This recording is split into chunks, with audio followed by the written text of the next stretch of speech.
Hey guys, it's Alex from 7th Hour Films, and today I'm going to be bringing you a review of Season 2 of DC's Legends of Tomorrow. It just wrapped up the other day, and I'm basically going to give you my thoughts on the season as a whole. Just to quickly start off, I'll give you my impression of Legends of Tomorrow Season 1. I thought it was pretty good. There are some people that don't like Legends of Tomorrow, my parents included. But I liked Legend of Tomorrow, Season 1. It wasn't perfect, I guess. I didn't really care for the Hawk people, Hawkman and Hawkgirl. I thought when Hawkgirl Kendra was on her own, she was okay, but Hawkman I didn't like. Vandal Savage was okay, but he didn't do enough for me, I think.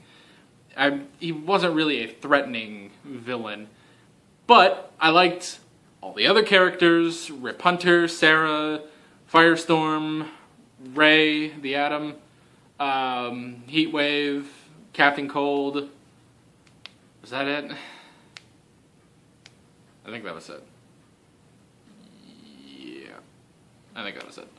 But yeah, I liked all of them, and I thought it was okay.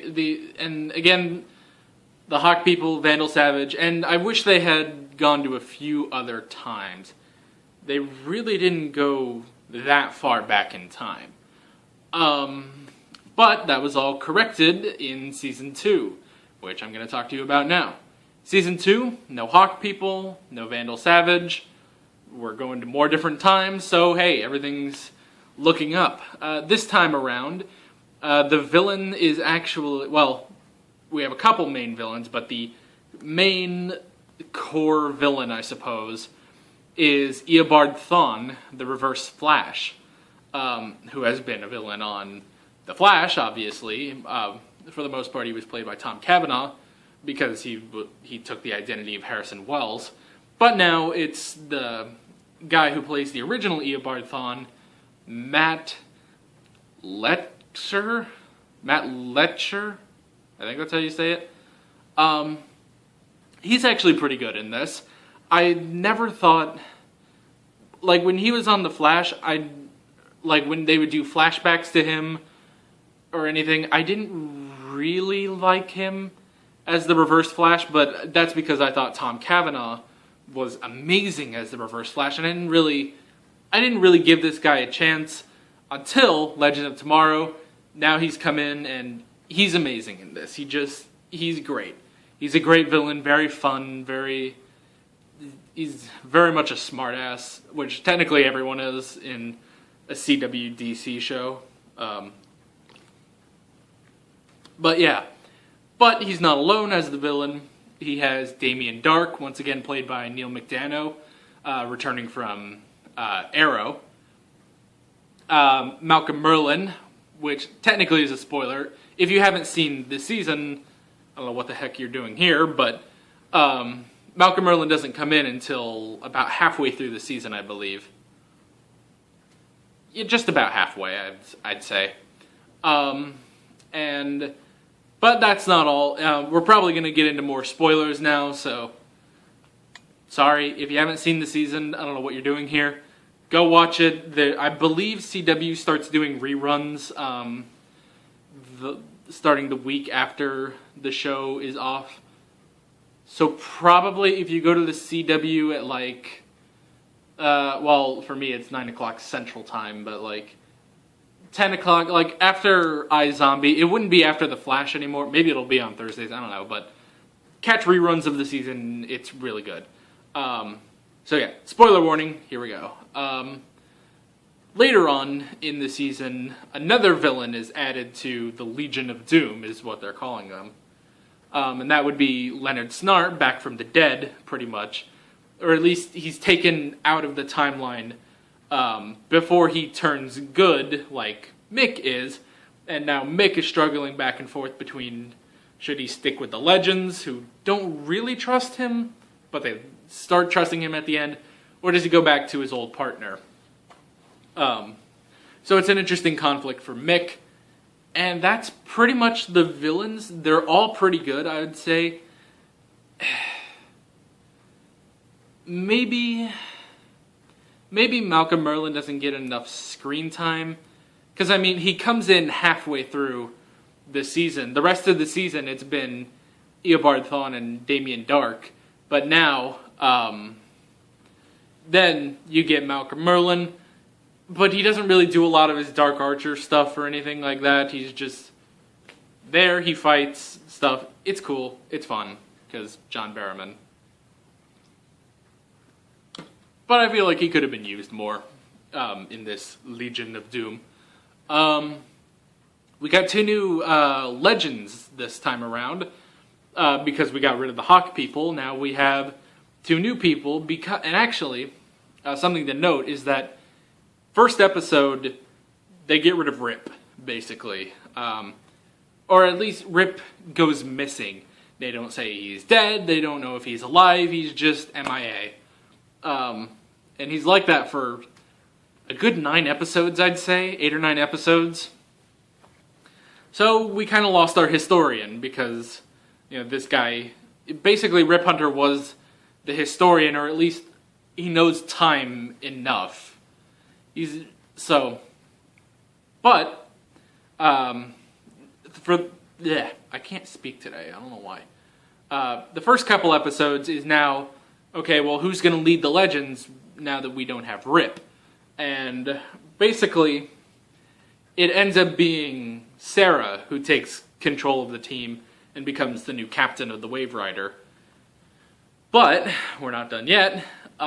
We still need a historian. Well, luckily, after something goes wrong, which basically the legends get scattered throughout time in the first episode, there's a historian who figures it out and knows who they all are. He figures it out. He goes and tells Oliver Queen. He already knows that he's the Arrow because he can put 2 and 2 together. Oliver Queen came back from the dead. You know, Robin Hood showed up. It's pretty simple. So now we have this historian on the team, and he eventually gets steel powers. He can turn his skin into steel, which is pretty cool. And so that's Dr. Haywood, I believe is his name. But he's not the only new addition to the team, because now we have Amaya, also known as Vixen. She comes in because she's actually part of the Justice Society of America in the 40s, and her boyfriend, Rex Tyler, Our Man, is murdered by the Reverse Flash. She thinks, though, it was the Legends, so she stows away on there to kill them. Doesn't work.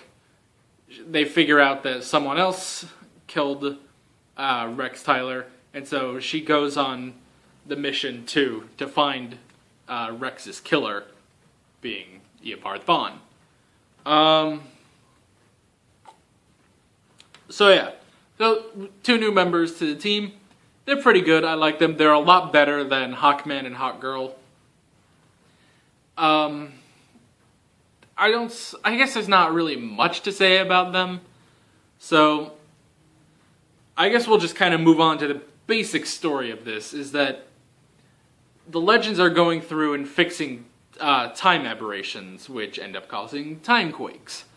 And so they're fixing all this, and they figure out that these are all happening because of the Reverse Flash. Reverse Flash is going throughout time and messing with stuff. The reason why he's doing this is he's looking for the Spear of Destiny. Which, you might know this, you might not. But the Spear of Destiny is actually the spear that punctured the side of Jesus Christ to be sure he was dead. And now, because, I guess, the way they explained it is that when it punctured the side of him, his blood got on the spear, and now it can alter reality. Which is different from changing the timeline, because changing reality is permanent, changing time can go and be fixed. Although there's a bit of a loophole with that, because you can still go back to before reality was changed and stop reality from being changed. So I guess it's this weird thing, like, it's this weird thing I've kind of figured out, is that the Spear of Destiny does not alter the timeline, but the timeline alters the alternate reality, can change the alternate reality. It's strange, like, alright, and here goes this big scientific explanation. Let's say we have a timeline, alright? And let's say here is like where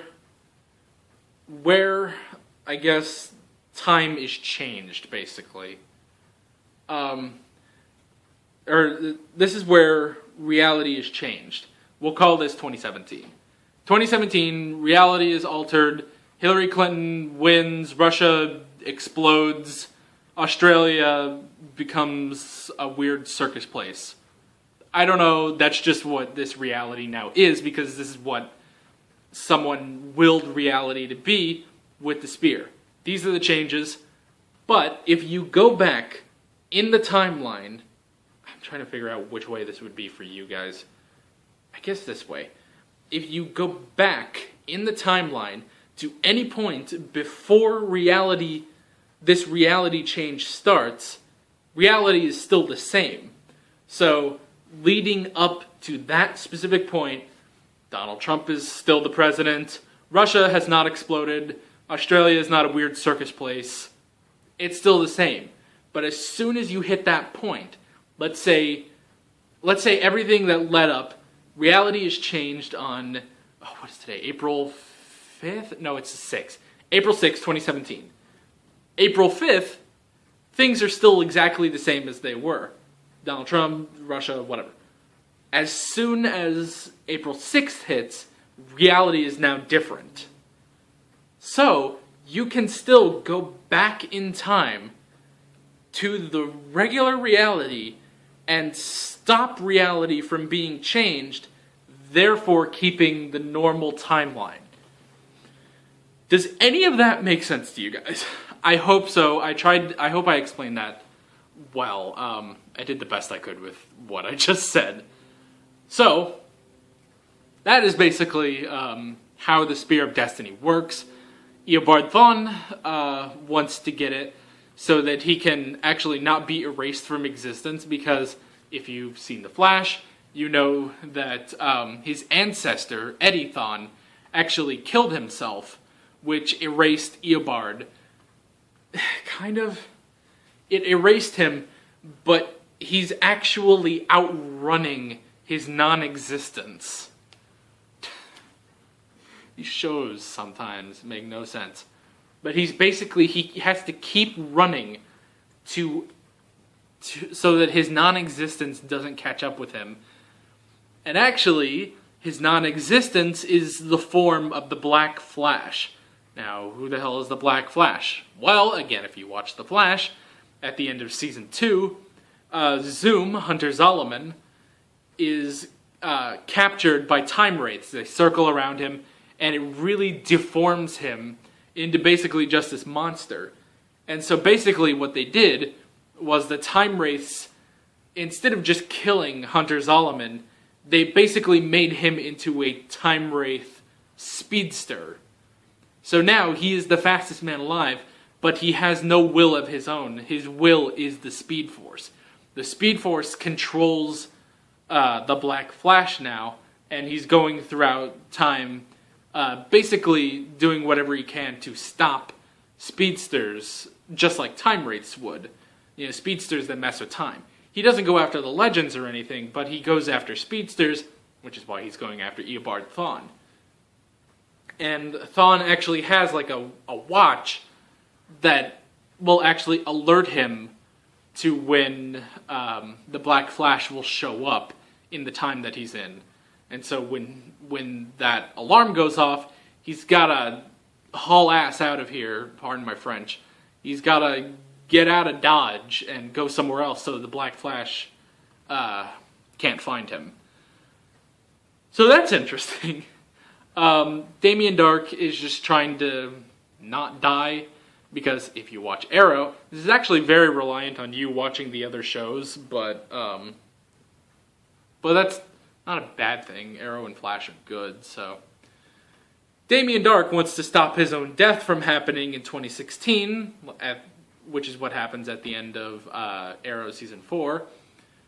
Malcolm Merlyn just wants to get the League back. That also happened in Arrow Season 4, and got his hand cut off, too. Leonard Snart doesn't want to die, which happened in Legends Season 1. I guess that's all of them. So that's kind of what they want to do with the Spear of Destiny, and it's up to the Legends to go stop them, which they do at the end. And it's really good, and it's really interesting to see, because most of the time traveling in the second half of this is going and finding the Spear of Destiny. Like, a piece of it will be given to George Lucas, actually.